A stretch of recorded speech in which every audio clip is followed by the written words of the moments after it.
fortunate to have with us today a man of the future, Time Magazine Man of the Year, a man who really needs no introduction, Mr. Peter Ueberroth.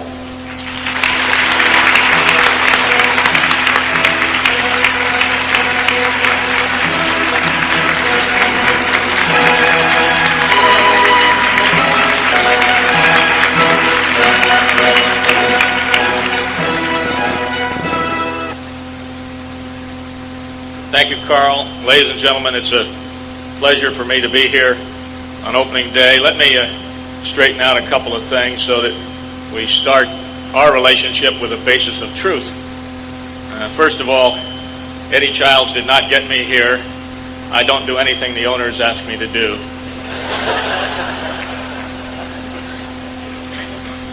Secondly, the man standing before you is not that smart an individual or that special in any way. And that was proven in Los Angeles, and I'd like to prove that without any doubt here in Dallas. When I was selected, really an unknown businessman from the San Fernando Valley, a suburb of Los Angeles, to run the Olympic Games, it was a phenomenon that took place in that community. See, there's two very competitive colleges, UCLA and USC, and they were both certain that I must have come from their institution, and their alumni groups stole back to the records and looked up Ueberroth, and they went all the way back into the 40s and know Ueberroth. Well, certainly he must have then come from one of the great institutions in our country, Stanford, SMU, Harvard, Wharton, one of those great institutions, and still no Ueberroth. It took them 6 months to find San Jose State. But at least when they found the records and looked him up, they found out that he did indeed graduate in the top 83% of his class.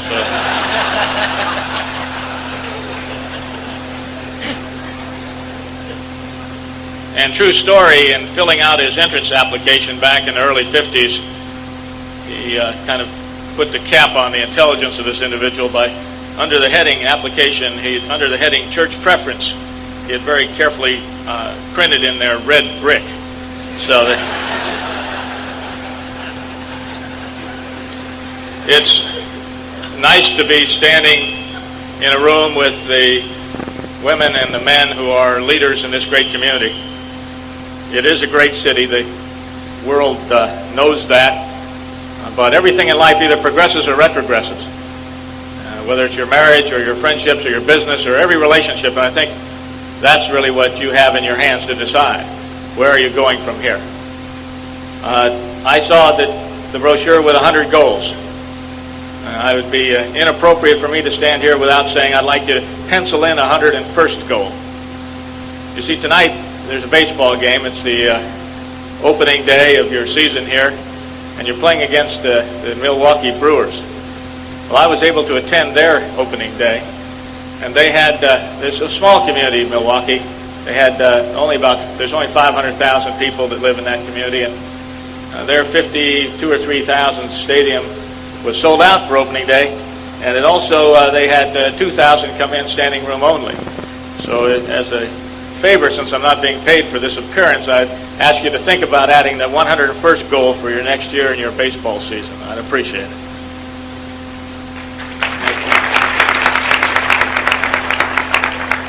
It was nice to sit next to Eric Johnson and listen to a man recount his baseball days of going to watch the Brooklyn Dodgers, and one of the few men that I've met who used to watch Tinkers to Evers to Chance. There's not a lot of people in this audience that watch those people play, and I think the ovation you gave him was just a small touch of the quality of this community, and that's just been my pleasure to sit with you and get a chance to learn a little bit.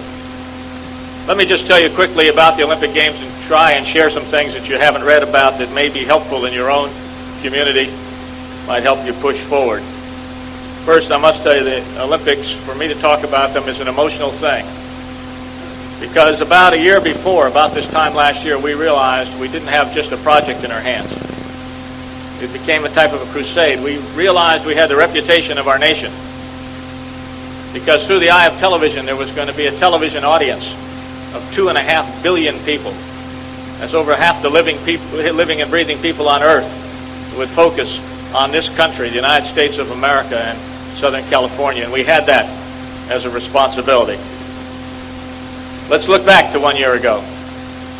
A private committee was putting on the games for the first time in the history of the Olympic movement without accepting one penny of money from the government of any part of society in our country. In fact, we were generating profits to the government, generating $50 million in profits for the Postal Department with a special stamp, generating profits to the government through all of our relationships, plus generating hundreds of millions of dollars of tax revenue, bringing $3 billion into the economy. So we were net payer to the government, not asking for a penny back. Also, we never took a penny donation, not one penny, from any individual, corporation, or any other part of society, because we felt it unfair to compete against the churches and synagogues, the YMCAs, the boys' clubs, the girls' clubs, the cultural organizations, and all the institutions that are dependent upon the donated money. We put on the games in a private sector system. What was the media saying, and what were the people saying? In fairness to the media, they treated us fairly before and certainly after. But a year ago, they were saying that in articles in your papers that smog was going to be so bad in Southern California it was going to hamper the health of athletes from all over the world, and indeed events could not be run on their scheduled time because of the air quality. They were saying that terrorism would be the byway of the games, that there were many, many chances, almost a guarantee, that would repeat the terrorism of Munich in Southern California. They were saying that we would be a financial debacle similar to Montreal with the deficits. They're saying the traffic would be so bad that people wouldn't be able to get to events, or neither would athletes. In fact, some of you might have seen it. About 3-4 weeks ago, I was in a hotel room and I clicked on television at night, and I was watching the Johnny Carson show. It didn't dawn on me that it was a Monday and it was a rerun. And in his monologue, he said, it's the bad news, and he'll excuse me, but the bad news that General Motors is going to recall 1 million cars. But the good news is they've got a solution. They're going to have them all go to Los Angeles for the Olympic Games, and when they're all stuck on the freeways, they can repair them all at once. So that was what people were saying about your Olympic Games a year ago today. We had 3 concepts, which I'll share with you, and 3, I think, which are new concepts, but they work in our society. First concept was, we called it private sector initiative, but with kind of a different wrinkle.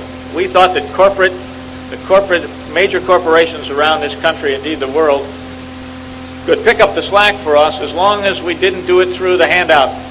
We never asked them for a penny of donation. We looked for 30 companies, and only 30. And those 30 companies really produced, through their advertising on television and through their direct relationships with us, 80% of all the funds to put on the Olympic Games, 80%. The other 20% came from tickets. What we asked them to do is to develop self-liquidating ways to do business with us. Let's be creative. Let's not ask them for a handout. Let's ask them for a way to improve their business. Because if they could improve their business, then you're going to get the excitement out of a corporation. Because that's the way it should be. Companies are not put on this earth for charitable purposes. They're put on this earth to create energy, to create jobs, to create employment, to create profits, because they reinvest those, and that's what makes our society work.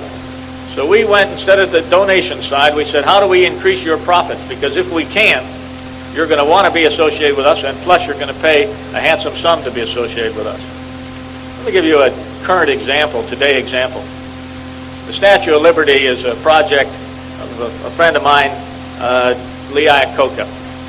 And he could have gone to American Express and said to them, look, please give us a donation. They would have given him a donation. But instead they went to him with the idea of saying, let's figure out a way to improve your business. So they developed a concept that anyone that would use their credit card, a piece of that credit card purchase would go as a help factor or a support of the Statue of Liberty. So everybody in this room that used their card for a period of time would help the Statue of Liberty. So you felt good about doing it, but what did it do for American Express? It increased their sales 23% versus their competitor. When you can talk to a corporation about increasing their sales and their visibility, you get their attention in a much different way than if you just wanted the long line asking for a handout. In this town, we came to see Southland, 7-Eleven. And they had, I think at that time, 7,000 units across the country. So we sat down with them and tried to figure out a way to increase their viability and their reputation throughout this country. A lot of people going into their businesses went by bicycle. we introduced them to something they'd never heard of called a velodrome. Cooperation of a little city government in Southern California, not Los Angeles, a small little city, a state-sponsored college, president of that college, so two forms of government, together with the private sector, we built the first velodrome, full-length, competitive velodrome in the history of this country. And you saw our cyclists compete so well in the games, and you watch cyclists in the future and how well they'll do in this country. All part of a private sector initiative. So that concept seemed to work. Second concept we had was volunteerism. When I came back from Moscow, I didn't attend their games, but I attended right up to the day of their games because our athletes weren't there. So incidentally, let me just interrupt and remind you that it was exactly 5 years ago today that the U.S. team, with huge pressure from the federal government of this country, voted against their hearts and minds and voted not to go to the Moscow Games because they were told that that would stop the war in Afghanistan. And if you notice the war, today's paper, the war in Afghanistan is still heated up and seems to be continuing. But anyway, in going to the Moscow Games, I saw the hundreds of thousands of people that were working on their games. We could not afford that. So we had to develop the idea of a volunteer. And in Southern California, we were able to get 72,000 volunteers. But you should know that they came from this whole country. They came from all 50 states, from all walks of life, all race, religions, creeds, and colors. And they came to Los Angeles to volunteer. Then the other thing we needed to do in that concept is to get leaders. And that's what's in this room. This is the most important resource any community has. We got people to take a leave of absence and come and run a piece of the games. There were 104 little pieces of the game. Somebody ran cycling. Somebody ran the athletes' bus transportation. Somebody ran the press center. Somebody ran track and field. We just split it into 104 areas. And not one of those leaders, all donating their time, taking a leave of absence from their normal life, not one of them let us down on the budget side. Out of 104, all 104 came in under budget. And that's why those leaders, that's why there was a surplus. It wasn't me. It was that leadership group. Two of them that stand out in mind that are kind of fun to talk about. One is the President of the United States Personal Minister, Reverend Don Mumaw, ex-football player, big burly man. We asked him to volunteer. About a year after he agreed, which was 4 years before the games, that he'd take 6 months off during 1984 and run a sport, I was in the White House. And I had a conversation with the President of the United States. Now, he's not my friend. I don't know him well, but we had talked about some difficult things that the Olympics were facing. He was very helpful. When it was done, it was a kind of a private moment. He looked at me and he said, "You took away my minister."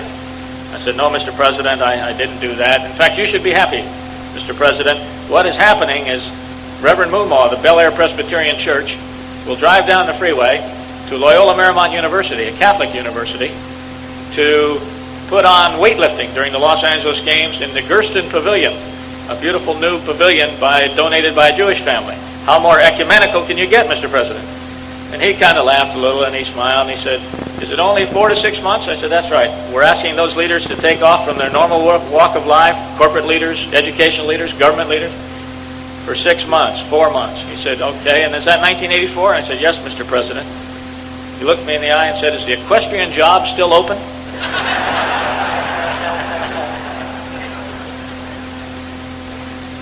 The last leader was, I needed someone to run opening ceremonies.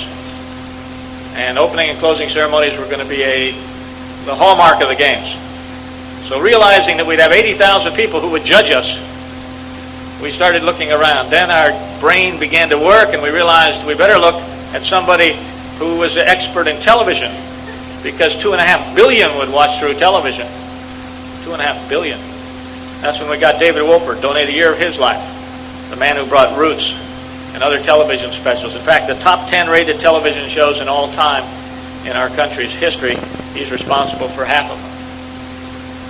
Third concept was the torch relay. Most criticized thing. Exactly a year ago today, the newspapers, yours, were talking about how the Greeks said it was terrible. The communist mayor of Olympia said it was a debacle and he wouldn't allow us to even come get the flame. The Soviet Union and our friends in Europe and the Orient were saying it's a commercialization. And our concept was not commercial at all. In fact, we had this concept that people would run across the country and they'd reach hand to hand, a kilometer apart. Everybody'd run a kilometer. There's some people in this audience that have run. They'd run with their torch, and they'd light the next torch, passing on the flame, keeping the torch themselves as a souvenir. And how would we select these thousands of people to link hands across the country? We'd select them if they do one thing. Any one of you could have done it, and some of you have. You had to donate. Remember, we wouldn't take a penny. $3,000 to a charity in your own city, wherever you were running. The YMCA, boys clubs, girls clubs, Special Olympics, something like that. If you donated $3,000, you were a runner. All kinds of people. There was a Hells Angels biker. There was a man over 100. There were children 7 or 8. There were handicapped people. Every kind of person in America who wanted to help their own community could run. That was our concept, but it was so criticized it wasn't a good word. New York Times had a nasty article about it. Most of the U.S. press were not very popular about the subject. Those were the concepts. Private sector, volunteerism, and a torch relay. Okay, what happened? The Olympic Games started for me on May 8th. For you, it may have started in opening ceremonies July 28th. May 8th, New York City, it was a rainy day. First thing we heard in the morning was a directive, because around this day we were hearing a lot of negative news coming out of the Soviet Union. We got a call and the Soviets said, we're not going to your games. They won't be safe. They're going to be the most rotten thing that's ever been put forth, commercialized, all the rest. So we're not coming. And incidentally, when you boycotted our games, out of the 150 some odd nations, 70 of them didn't come. 70 of the nations didn't come to Moscow. 80 or so did come. Your games will have even less. Your games will have less than came to Moscow. Certainly all of Africa won't come. All the communist countries won't come. And many of our friends around the world are going to boycott your games, and they will fail. All right? What did we do that exact moment? We called back to Los Angeles, and we had volunteers who had been associated with each country of the world. People who had the ethnic background. We played on the ethnic diversity. And if it was the country of Mali, we had a black, French-speaking leader in our community who was on a plane. It was the country of China, People's Republic of China, that had never come to the games. We had someone from the Justice Department in San Diego, Mr. Lee, on a plane going to China with an entourage of 3 or 4 people to all the countries of the world. Or those we couldn't go to, the same leadership who are volunteers were on the phone and sending telex and making relationships. And they had been building these relationships for 2 years. Soviets never counted on that happening. So that's what happened in May 8th. But the second thing happened in May 8th, and the reason I was there is the torch relay started in New York City in a rainy day. And at first, you could buy a kilometer and not run. I'm not a runner. So I had bought the first kilometer, and I asked Gina Hemphill to run for me, along with a citizen here from Dallas on that very first kilometer. I don't know if your papers covered it, but the first runner was Gina Hemphill, and evidently she's not a household word to you. Maybe you'll remember her grandfather. You see, in the Olympic Games in 1936, when there was a fellow named Hitler trying to talk about white supremacy, there was a youngster that proved that a lie. Regina's grandfather was the late and great Jesse Owens. And running along with Gina was Bill Thorpe from Dallas, whose grandfather you know about in the 1912 Olympic Games in Stockholm. I didn't know if the torch relay was going to work. The criticism had been so strong, but the people in New York turned out, and it was a building of enthusiasm. I still didn't know if it was going to work until about 10 days later, when I got a news report that in Pineville, Kentucky, we ran the torch from 7 in the morning till about 9 at night every day. And we had to stay on time because I couldn't go to David Wolper on opening ceremonies day and say, geez, you're going to have to delay 2 or 3 days because the torch is in Fresno and we're having a little trouble. So there was an electrical storm that was so severe they had to take the torch off the road and stay undercover for about 5 hours till a huge storm went by, and it did go by. And they got back on the road and they had to finish to their destination that day of Pineville. Didn't get in there till about 1:45 in the morning. Pineville has 2,800 people. Ran up the hill, and the torch runner headed down into Pineville. There's over 1,000 people lining the roadway, little children in bathrobes, older people, all kinds of people cheering that Olympic torch coming into town. I knew we had a beginning of a success. And then it went up and down through the country, largest crowds ever in Atlanta, Georgia, same in Chicago, and so forth. And the place where it really convinced me that that could not be destroyed was just in a neighboring state here of New Mexico. One day I used to get, all the networks would film it every day, and I'd get a little capsule at about 7 or 8 at night. They'd bring in a capsule of the running of the day, and I'd see what had happened during the day, just usually about a 10-minute thing. And they came in one morning, about 7 in the morning in the office, and said, "We'd like you to see some film on the torch." I said, "I see it every day. I saw it last night." "No, this is amateur. It's just a couple of days ago, a man showed up at our office, and he took it in New Mexico." And I said, "I really don't want to take it." They said, "Please just watch it." So they put in the TV, the little cassette, and I saw the beginning of a film. And it was a little shaky, obviously amateur filmmaking, and it looked down the road and there was a runner coming down, running fast, big stride, crowd about 6 deep on both sides cheering the torch. Some people had come 500 miles, some 5 miles, but people had gotten action to come on the roadside. A lot of American flags. And then this camera turned to the next runner who was getting ready, and she had her torch in her hands. And I could see she was a severely handicapped young lady. Bent over, bent almost double, barely able, it seemed, to hold the torch. And I said, "Why did they pick her? How could this be?" And sure enough, the motorcycle escort came alongside, and they tried to light the torch from the runner to her torch, and they finally got it lit. And the motorcycle policeman with one of these big plastic things that comes over, guard over the face, was impatient. And I was really wondering, why am I seeing this film? And then she took a couple of steps, halting steps, barely able to move. And I know she was on an incline. I would be told later that she was on the incline because she couldn't do it on flat land. She had to walk against the gravity, evidently. And anyway, she started up, and then I saw the reason I was being shown this film. Because her head came up, and she had a smile as big as this whole wide room, and a determination and a spirit that you just can't describe in a microphone. And she started, and the legs moved slowly but surely, and they kept going a little faster, and she got a steady rhythm to making it this kilometer she was going to run. And then the camera kind of jerkily flipped up and showed the route she was going. And here was ABC, NBC, and CBS. Well experienced, pretty gnarled people, knowing television, they've seen it all, with their cameras down, wiping their eyes. And she kept running, and then you could see that there was about 10 deep on both sides with people saying, "Run, Amy, run." American flags waving on both sides and people just cheering at the top of their lungs. And it lifted her, and she made it all the way to the end when another runner took the flame and headed off.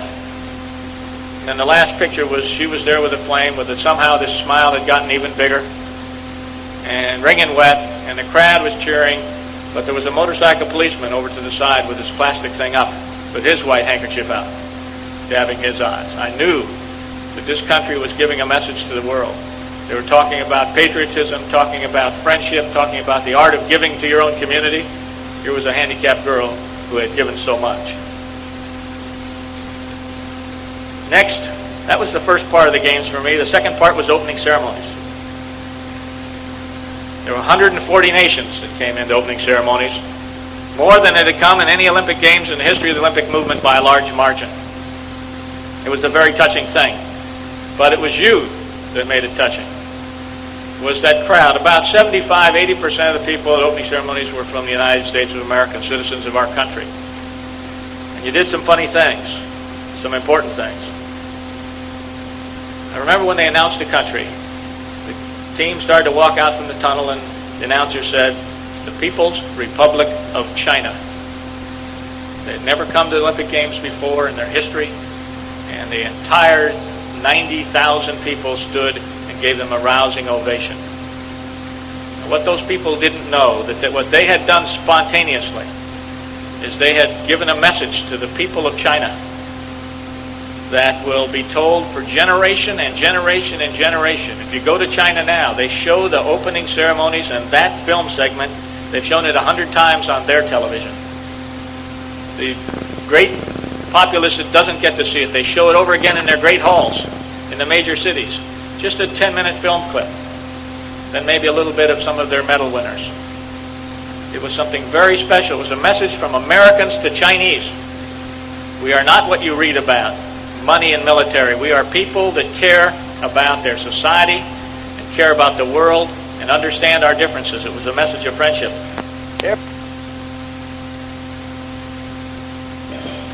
40 nations.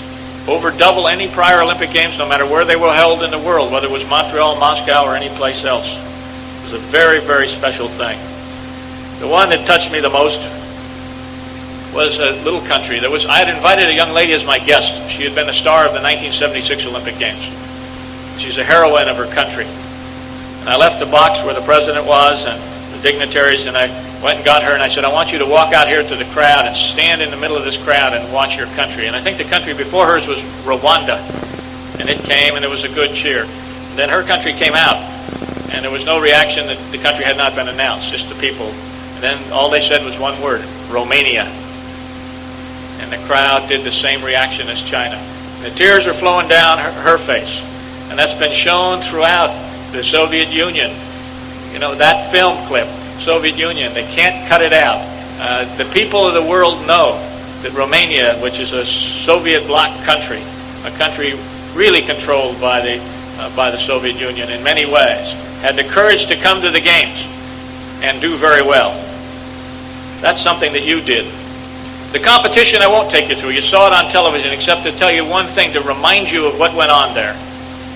Gymnastics. You have gymnastics in your mind. I'm going to tell you the top 4 athletes in gymnastics. You got them in your mind? Right.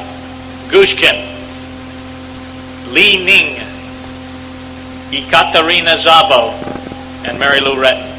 That's what made the game special. Japan, People's Republic of China, Romania, United States. Ekaterina Szabo won the most medals of any woman, gold medals in the Olympic Games. But Mary Lou Retton, with her wonderful friendship and this happy face and this love to everybody within miles and throughout the world through television, was a great ambassador for us around the world. But she would have not been even noticed if it wasn't for the competitors who came from China, who came from Romania, because there would have been no competition. That's what made your games. What's the legacy? In closing, the legacy is that the private sector works.